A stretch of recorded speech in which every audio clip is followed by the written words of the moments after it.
अस्सलाम वालेकुम व्यूअर्स, कैसे हैं आप सब। उम्मीद करता हूं आप सब खैरियत से होंगे। आज से हम लेकर आएंगे आपके लिए, किसानों के भाइयों के लिए एग्रीकल्चर से रिलेटेड इंफॉर्मेशनल एजुकेशनल वीडियोस फसलों के बारे में, और उसके अलावा जो है फसलों के आपाशी, उनकी खादें और उनकी हार्वेस्टिंग और उनकी सोइंग वगैरह और ज़मीन की तैयारी के हवाले से जितनी भी इंफॉर्मेशन होगी आज के बाद वो इस चैनल पर इंशाल्लाह अपलोड होती रहेगी। तो हमारे साथ जुड़े रहिए, और अगर हमारे चैनल पर न्यू है तो हमारे चैनल को सब्सक्राइब कर दें और बेल आइकन को प्रेस कर दें, ताकि इस तरह की आने वाली जो फ्यूचर में अपडेट्स हैं वो आपको मिलती रहें। तो हम आपके लिए लेकर आएंगे महकमा ज़राअत की रिकमेंडेड करदा जो फर्टिलाइज़र डोजेज़ होंगी, सीड रेट होगा या इरिगेशन टाइम होगा, हम वो आपको महकमा ज़राअत का जो भी शेड्यूल होगा हम उसके हिसाब से आपको अपडेट्स देते रहेंगे। तो उम्मीद है इंशाल्लाह वीडियो आपको पसंद आएगी। आज की वीडियो हम बनाने जा रहे हैं गंदम की आपाशी पर और उसकी खादों वगैरह पर, क्योंकि गंदम की जो सोइंग होती है वो नवंबर में जो अक्टूबर के एंड से शुरू हो जाती है और नवंबर के एंड तक ख़त्म हो जाती है। और अब तो वैसे जनवरी आ चुका है, नया साल आ चुका है, तो अब जो है उसकी थोड़ा सा पानी के बारे में और उसकी जो है खादों के बारे में आज हम तफसील से बात करेंगे। मुख्तलिफ़ फसलों के बाद अगर गंदम काश्त की जाती है तो उसके लिए जो हम आपाशी का प्लान होता है वो आपके साथ हम डिस्कस करने लगे हैं। अगर कपास, मकई और कमाद के बाद गंदम की काश्त की जाए तो उसका पहला पानी जो है शगुफ़े निकलते वक्त यानी बुवाई के 20 से 25 दिन बाद, ऊपर की जड़ें निकलते वक्त, इसके मरले पर जो है पानी की अशद ज़रूरत होती है। अगर ये पानी देर से लगाया जाए तो उस सूरत में क्या होता है, पौधा जो है वो शगुफ़े कम बनाता है और फी पौधा जो है वो सिट्टों की तादाद कम हो जाती है। उसके बाद दूसरा पानी लगाना, दूसरा पानी जो है वो बुआई के 80 से 90 दिन के बाद, जब फसल जो है गंदम की गोब की हालत में होती है, उस वक्त जो है उसको सिट्टा जो है वो बन रहा होता है, तो बाहर निकलने के मराहल में होता है, बन भी रहा होता है सिट्टा और बाहर निकलने के मराहल में होता है। अगर इस मरले पर पानी ना दिया जाए या थोड़ा सा लेट कर दिया जाए तो क्या होता है कि सिट्टे जो है वो छोटे रह जाते हैं और इनमें दानों की तादाद वो कम हो जाती है, तो पैदावार में ज़ाहिरी बात है फिर कमी हो जाती है। अब तीसरा पानी कब देना चाहिए, ये मैं उनके लिए बता रहा हूँ जिनकी फसलें कपास, मकई और कमाद के बाद काश्त की गई हैं। तीसरा पानी जब वो दाना बनने की इब्तदा यानी बुआई के 125 से 130 दिन बनते हैं, दूधिया हालत जब होती है, तो ये सिट्टे में जो है दाना बनने और भरने का वक्त होता है।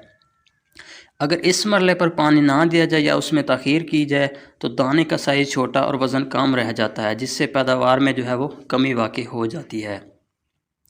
उसके बाद अगर धान के बाद आपने काश्त करनी है गंदम, तो उसका पहला पानी बुआई के 35 से 45 दिन बाद दें। धान के जो वड होता है, चूँकि वत्तर उसमें ज़्यादा होता है, इसलिए गंदम की फसल को पहला पानी कदरे ताख़ीर से दिया जाता है ताकि ज़मीन नरम रहे। इससे ज़मीन नरम रहती है और पौधों की जड़ों को हवा की जो मुनासिब फराहमी है वो जारी रहती है और पौधा ज़्यादा जड़ें और शगुफ़े बनाता है।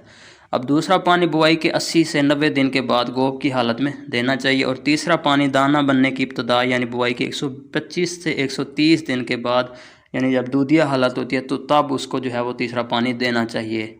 अगर आपने पिछेती फसल काश्त की है गंदम की तो पहला पानी जो है शाखें निकलते वक्त बुआई के 25 से 30 दिन बनते हैं तब पहला पानी दें, दूसरा पानी गोब के वक्त दें बुआई के 70 से 80 दिन बाद, और तीसरा पानी जो है वो दाने बनने की इब्तदाई हालत यानी बुआई के 110 से 115 दिन बाद, दूधिया हालत जब होती है सिट्टे की, तो तब उसको दे देना चाहिए। अब खादों के बारे में थोड़ी सी बात कर लेते हैं। गंदम की फ़ी एकड़ ज़्यादा पैदावार हासिल करने के लिए नाइट्रोजन, फास्फोरस और पोटाश खादों का मुतवाज़न इस्तेमाल इंतहाई ज़रूरी है।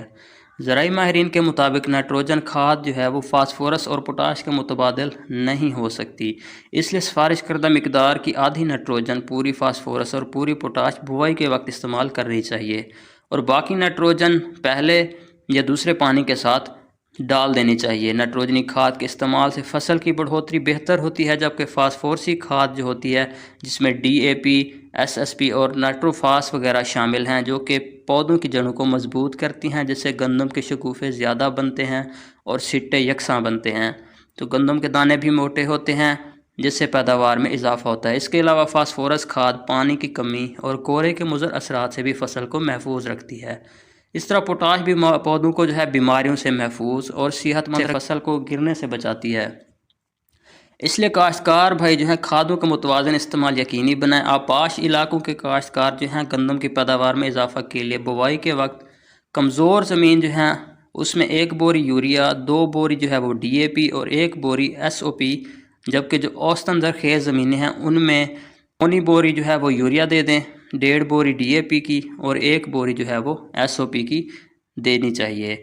जबकि जो ज़रख़ेज़ ज़मीन है उसमें आधी बोरी यूरिया दे दें, 1.25 बोरी जो DAP और 1 बोरी जो है वो SOP फ़ी एकड़ डालें। ये मिकदार जो है वो 1 एकड़ के लिए है और बाकी 1 बोरी यूरिया जो है पहले या दूसरे पानी के साथ इस्तेमाल करें।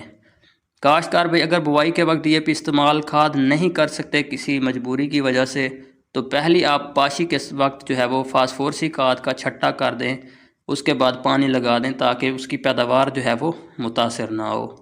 तो ये थे कुछ गंदम के हवाले से खादों और पानी लगाने का शेड्यूल था। के बाद इस तरह जैसे अब कमाद था, उसके बाद अगर आपने गंदम काश्त की है तो उस हवाले से, और बाकी धान के बाद आपने काश्त की है, मकई के बाद काश्त की है तो उस हवाले से पानी कब कब लगाना चाहिए और खाद का स्केजुअल जो है वो क्या होना चाहिए। तो उम्मीद है वीडियो आपको पसंद आई होगी। वीडियो अच्छी लगी है तो वीडियो को लाइक कर दें और इस तरह की मज़ीद इन्फॉर्मेशन के लिए हमारे चैनल को सब्सक्राइब कर दें। शुक्रिया, अल्लाह हाफिज़।